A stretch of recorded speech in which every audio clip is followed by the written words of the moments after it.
नमस्कार दर्शकों, मैं जितेंद्र गुप्ता। आप देख रहे हैं स्टार सिटी न्यूज़। मैं इस वक्त मौजूद हूं मालवीय नगर विधानसभा के सफदरजंग इंक्लेव में। हमारे साथ B74 के प्रधान हैं अजय अविनाशी जी, इस वक्त मौजूद है हमारे साथ। अजय जी सर, आपका स्वागत है। मैं आपसे पहला सवाल करूँगा, 2 साल से जो कोविड चल रहा था, इसमें आपकी किस प्रकार की भूमिका रही? जो भी लोग मजदूर लोग इस महामारी से जो अपना संकट का जो सामना कर रहे थे।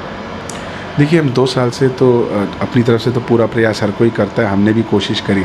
लेकिन सबसे ज़्यादा योगदान हमारे को जो सतीश उपाध्याय जी के कोविड एक्शन ग्रुप के साथ जुड़ने से हुआ, और उन्होंने जिस तरीके से निस्वार्थ सेवा करी है, हम सब उनके साथ जुड़े रहे।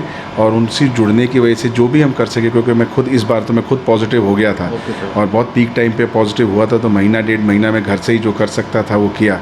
और सतीश जी के लगातार संपर्क में रहा, और जहाँ जहाँ पे हम लोगों ने कहा वहाँ पे सामग्री पहुँची, खाना पहुँचा, और वहाँ पे लोगों को राशन तक पहुँचाए गए हैं, अभी तक चल रहा था उनका।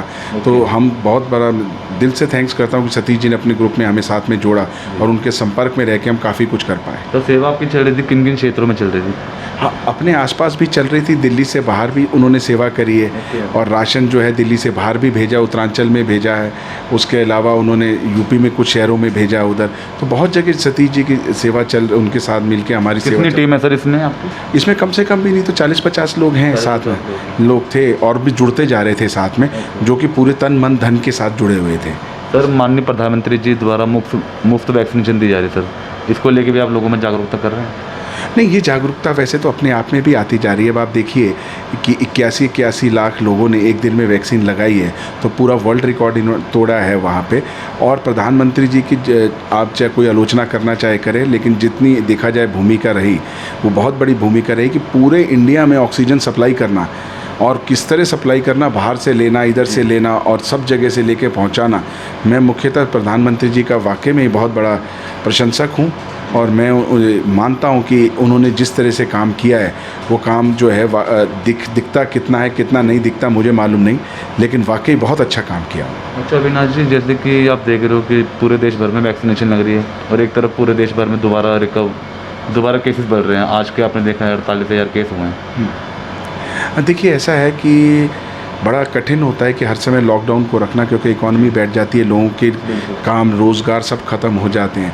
लेकिन हाँ, अब कम से कम उसके प्रोटोकॉल्स का तो हमको पालन करना पड़ेगा।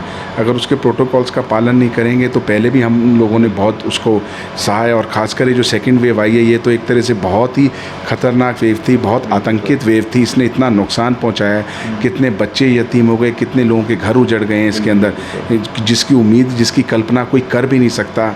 अगर सोचता भी है तो रात को अगर कोई सोचेगा तो उठ के बैठ जाएगा डर के मारे, मतलब रूह कांप उठती है।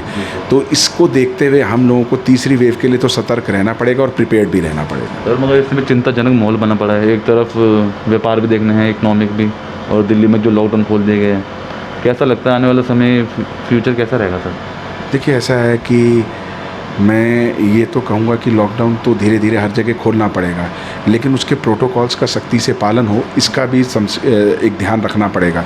और इसकी जागरूकता सबसे ज़्यादा पब्लिक की अवेयरनेस होनी चाहिए। बिना काम के बाहर जाने की कोई आवश्यकता नहीं है, जब तक बहुत ज़रूरी काम ना हो जाए। भीड़ भाड़ का इलाका ना ही बने तो अच्छा है, और है तो उसको अवॉइड किया जाए, क्योंकि ये सारी चीज़ें बहुत ज़रूरी हैं। प्रोटोकॉल्स मेंटेन करना बहुत ज़रूरी है, और वैक्सीनेशन सबसे बड़ा एक इम्पॉर्टेंट फैक्टर है। लेकिन उसके साथ मैं एक चीज़ और जोड़ूंगा, उसके साथ योग को जोड़ूंगा, क्योंकि जो योगा कर रहे हैं, योग कर रहे हैं, जो प्राणायाम कर रहे हैं, वो एक और अपने आप में वैक्सीन। और जो हमारी देसी दवाइयाँ हैं, गुलौय हो गया, या और जैसी चीज़ें जो मैं बाबा रामदेव को भी सुनता रहता हूँ वहाँ पे, और उससे कितने लोग अच्छे हुए हैं।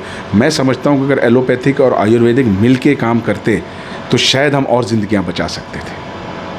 सर, आप B7 ब्लॉक के प्रधान भी हैं, किस प्रकार आप अपनी भूमिका निभा रहे हैं सर अपने RW में? RWA ने तो खैर जितनी मदद कर सकते थे, एक लिमिट थी, वो कर ही रहे थे। लेकिन RWA की एक लिमिटेशन होती है, उसके ऊपर RWA नहीं जा सकती मैक्सिमम। हमारे पास जो सबसे बड़ी सपोर्ट थी वो सतीश जी की थी, कि किसी दिन बड़ी मुश्किल से वो पूरा प्रयास करते थे किसी को हॉस्पिटल में एडमिट हो। अब ये तो हर बार तो नहीं आदमी करा सकता है, जो हालात थे वो नहीं मैं कह सकता।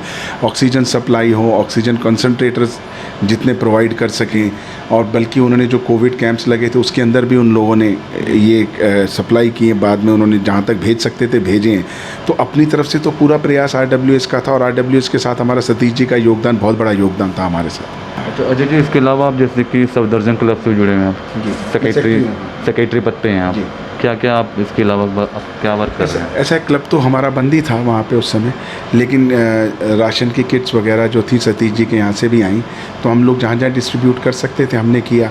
और जो खाना जहाँ जो कोविड के पेशेंट्स थे जो घर के अंदर, जैसे मैं खुद भी था और लोग थे, उनके घर खाना पहुँचाना, क्योंकि ये एक बहुत बड़ा रोल था, क्योंकि हर कोई सब पेंडेमिक में थे, वो उठ के इतने कमज़ोरी में और अपने बीमारी में थे कि उनके घर अगर खाना पहुंचा, क्योंकि 90% लोगों के घरों में नौकर अगर जिनके थे वो भी चले गए थे, तो उसका बहुत बड़ा एक रोल प्ले हुआ। तो मैं समझता हूं कि वाकई में RWS के साथ मिलके सतीश जी का जो हमारे को वो मार्गदर्शन मिला वो बहुत अभूतपूर्व था।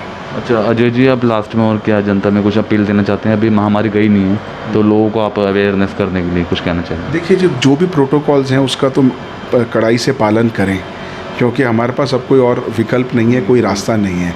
अगर उस प्रोटोकॉल को हम नहीं करेंगे तो जो थर्ड वेव का डर एक बैठा हुआ है कि थर्ड वेव कब आ सकती है, कैसे आ सकती है, और कुछ कंट्रीज़ में आना शुरू हो गई है।